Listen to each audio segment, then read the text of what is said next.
Hi guys, it is Papa G, and I am literally laying out in the garden. Today we're going to talk about St. John's wort. You usually hear me talk about the other Johns. You got High John, which is related to the morning glory. You have Chewing John, which is galangal, which a lot of people use in cooking.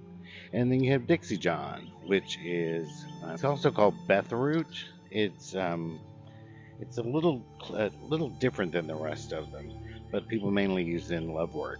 But this is St. John's wort. So St. John's wort, it comes out really early in the spring. You have to cut it back, and normally it has all these yellow flowers all over it, and it makes these little bitty. When they first come out, they look like little berries, but they're actually little flowers. And so we're going to talk about St. John's wort and how to use it magically. So it's a pretty humble herb. It's known scientifically as Hypericum perforatum and has long held a magical reputation in folklore and tradition, and it's a tale that goes back for centuries. So the story begins with ancient Greeks. They believed St. John's wort held the power to ward off evil spirits. It wasn't simply a plant, it was a tool for protection. To this end, they hung bundles of herbs over their doorways, windows, and it was supposed to be a shield against all the things they could not see, evil spirits. So if you fast forward to the Middle Ages, and the magical reputation of St. John's wort continued to flourish. It is connected to St. John, and it actually comes out in the spring around the same time as St. John's Day, which coincides with the summer solstice.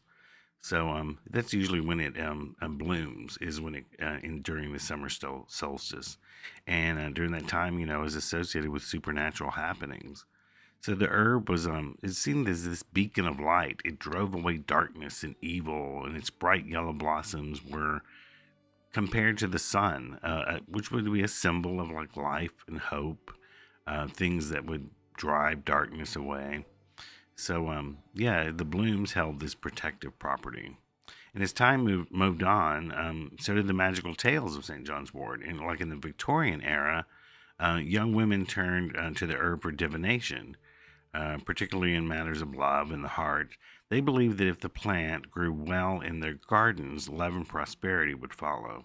And if it wilted, well, that was a sign of a bleak romantic future. So they would actually read the leaves of it. So even today, in modern times, St. John's wort hasn't really lost its enchantment. It's seen as a symbol of protection, love, and strength. And some even believe it can help dispel negative energy and bring you more positive vibes. So yeah, it's a pretty useful, considered an herb, but it's not very talked about very much. St. John's wort, it needs more. It needs more attention. It's always the other three Johns that get the spotlight. So try some St. John's wort.